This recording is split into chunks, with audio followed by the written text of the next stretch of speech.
This isn't closely linked to today's conference, of course, but I suggested it to Adrian because I thought members would like to hear about these new projects. They were in fact kicked off by two of the speakers at our first online conference in September 2020.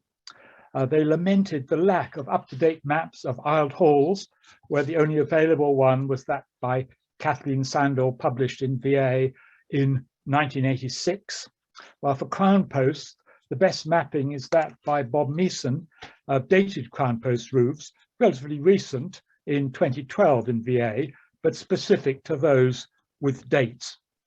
Well, I hope you'll agree with me that the idea of compiling lists of these buildings databases is worthwhile, but is it really feasible? It took 25 years for us to double the number of known CRUC buildings by adding individual observations building by building to build up the whole total list. But fortunately for these two projects, we do have a way to get a flying start.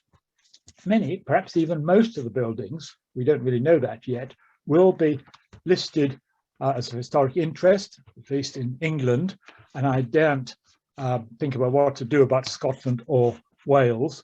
And the Historic England database of listed buildings is publicly accessible and to some extent can be usefully searched. In fact, the first time I used it in this way, 2 or 3 years ago, it was considerably easier to use, but since then, Historic England have downgraded what you can do with it. However, on request, they will carry out custom downloads, and I've been helped very much in this by a staff member, Neil Guyden at Historic England. So many thanks to him. I didn't say earlier, in fact, that during the VAG talks that I mentioned, not only was the lack of modern mapping of aisle buildings and crown posts mentioned, but also there's no map at all of where pan tiles are used. It turns out that with the listed building limitation, it's extremely easy to plot pan tiles. We can do a download of buildings with covering, quote, pan tiles, and there are 28,529 recorded pan tile buildings, and there they all are. This is something that Edward Martin, who originally asked the question, has been following up. And here also you can see how they're distributed in East Anglia, which he's particularly interested in, and in general, that they're where you'd expect to find them around the centres of production, such as Bridgewater and various other places. But I leave that to Edward to explore further. Finding out halls is not as easy. Though, first of all, I decided it would be a waste of effort to just look at aisled halls. We should collect barns as well, though to my knowledge, they've never been studied in detail as a class of building. But of course, in our buildings, we need to exclude churches. Every church almost is aisled. No doubt their distribution and their dates are of interest, but not directly relevant here.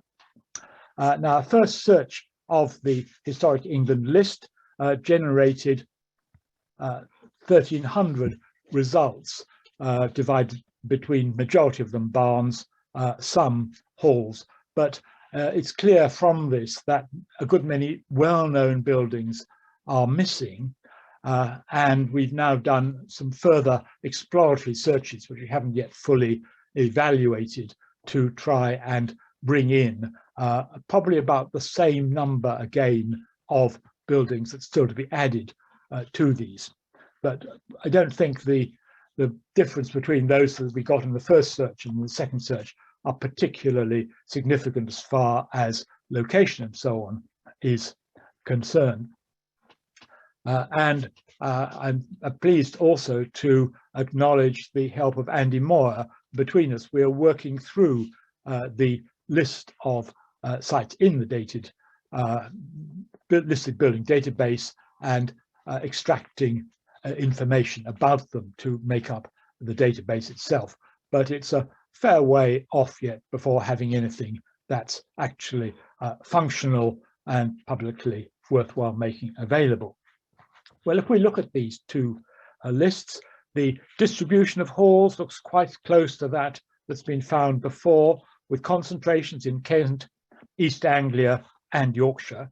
But there are some well-known buildings missing, the Bishop's Palace in Exeter, though in fact this isn't the fault of the search, because the listed building description doesn't mention that there's traces of an aisled hall there, so you can't blame Historic England for that. Other buildings, I said, are missing for reasons we're still exploring. Similarly, for barns, the distribution doesn't seem to have been plotted before, but it does look reasonable, with concentrations in Hampshire, Berkshire, Kent, Hertfordshire, scattering and Essex, and also in West Yorkshire. But again, some key buildings have escaped the net so far. But particularly for halls, the search found some buildings that shouldn't be there. Those with raised aisle trusses, post and rafter trusses. Here, these were simply flagging these up, that they don't belong to the group of aisle buildings that we're searching for. These are not the fault of Historic England particularly, but just what the search has generated, and we have to be check that what we're looking at is indeed an aisled hall or an aisled barn. But there are some, and notably base crucks, which are also included, not base crucks altogether, but a few, and these raise a more difficult problem. Here, for example, Siddington Barn, dated base cruck, but it's got aisle trusses as well as base cruck trusses, so that's fine. That makes perfectly good sense and should be included as an aisle barn. But what about a building like Payne's Castle in Radnorshire? Now, as I haven't extended the search to Wales, it isn't there at all, but should it be there? Should base crucks like this with an aisled spare truss and perhaps aisled end trusses be included or not? Similarly, here's a house that probably had a base cruck truss, though it doesn't have one now. The blades have been taken out. Now, this I think I would call an aisled hall, with a note that it is perhaps missing base cruck blades. And indeed, this is something that the work we've done so far has shown up. Half a dozen examples of houses where we've got a hall without base cruck blades, but where there's a strong suspicion that they did exist before. It's something that I've hardly noticed earlier, but am now paying some attention to. So probably these will go in with a flag that they are possibly base cruck buildings missing their blades. But what about buildings like this? Very nice cruck building in Bedfordshire with a spear truss. Now, it's got no aisle truss features, but that looks very aisled-like to me. Do we include it or do we not? And these are questions we've still got to decide. Now, Nick Hill has, as you've already heard, been very interested in early aisled halls, and he has made lists of these. Here is one of his favourites that, again, you heard about earlier today, Oakham Castle, which still got the intact aisled hall, and you see it in this splendid Turner and Parker view. The roof, as those of you who read Nick's paper in Antiquities Journal will know, is of 1787, but reusing many of the 12th century timbers. Now, this is probably the best grand aisled hall, along with Windsor Castle, but a lot more of them look like this. Either they've got the, where are we? They've got the pads or the corbels, one or the other, but what do we do with those? At the moment, I'm still thinking about it, but I think probably those should be in there, though I would personally draw the line at not including buildings that are purely shown to be aisled from excavated evidence. this takes us down a very difficult route where others are doing much more useful work. I think we stick with buildings that at least have some upstanding fabric.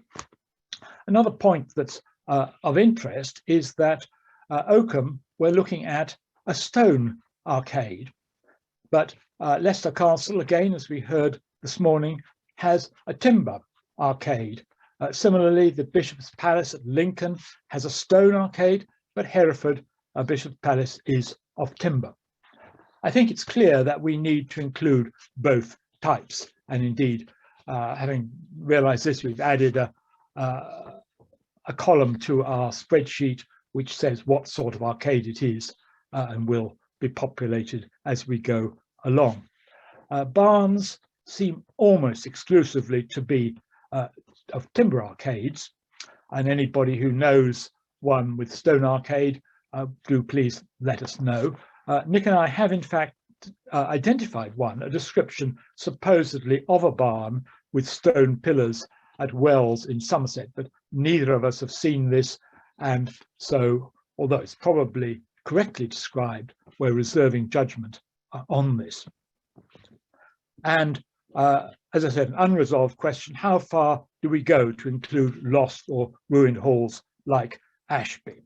Well, we've put again a column in describing the state of the building, and this will mean we can record demolished aisle buildings, and we'll be adding in, with regret, those Calder Valley buildings that we again heard about this morning.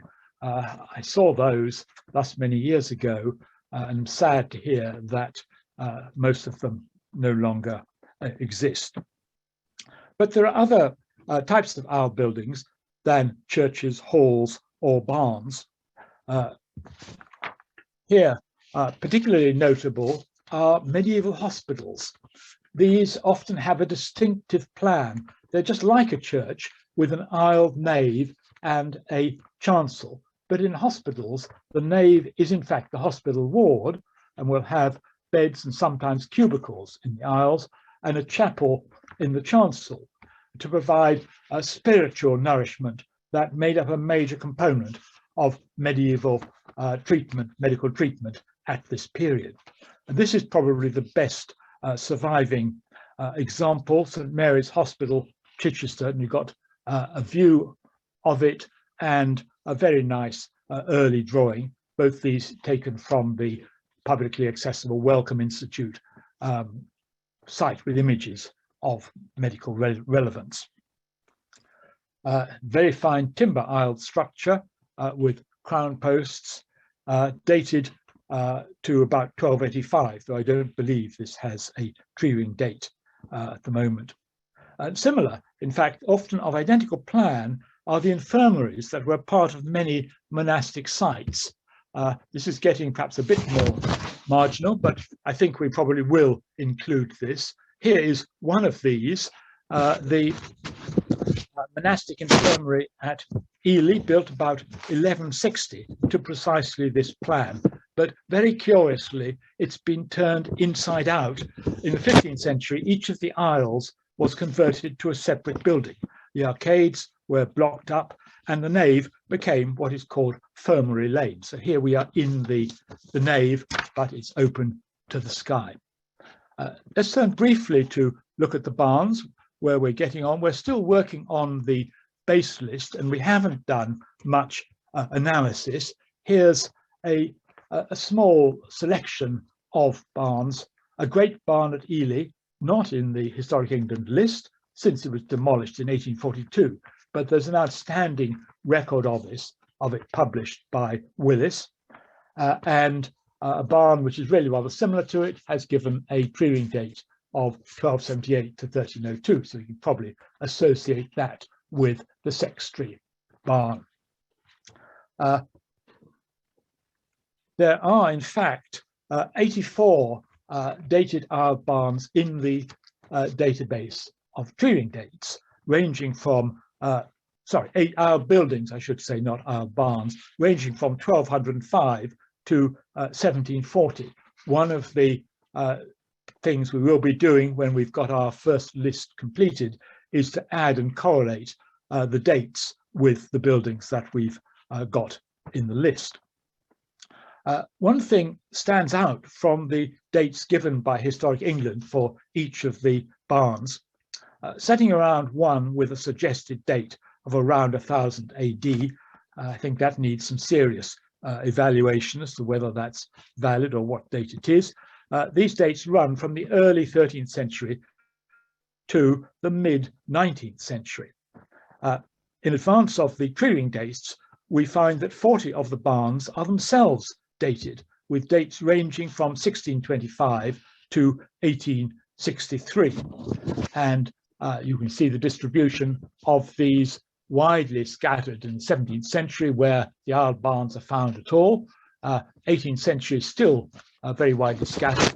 By the 19th century, they have compacted down just into a few places in southeast England. Now, we can supplement these dated buildings with the dates that Historic England have themselves assigned.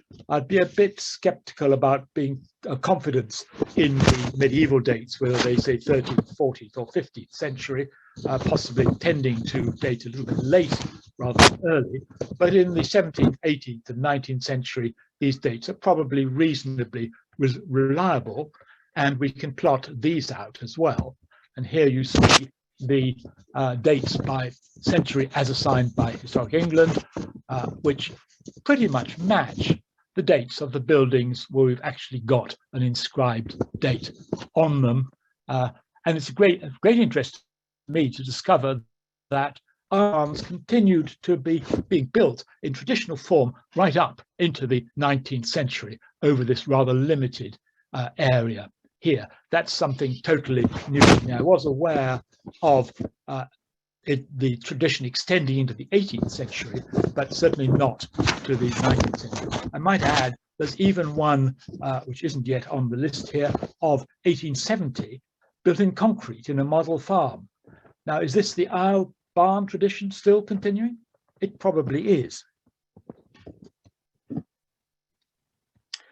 Now, there are one or two other surprises that have come to light, and here's the most intriguing one of Isle barns standing on staddles. Now, we think about buildings on staddles as being granaries, but there are a small handful which have Isle buildings on top of them.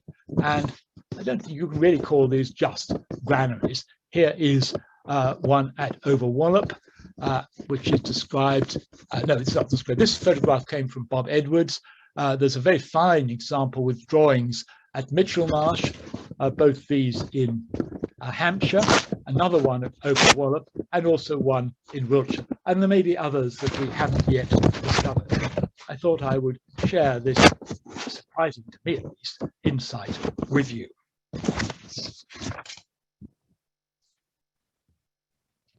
Just a brief word about crown posts. We've only done a very preliminary search on crown posts. 3,000 entries came up, but this is certainly not the complete list, we know that. But in that list, there are numbers of 19th century churches with crown posts. Now, a medieval church with a crown post is fine, but I think we need to weed out these neo-Gothic crown posts to get a useful list of historic crown post roofs. So that is work for the future. We've got quite a way to go before we're going to have a working preliminary list.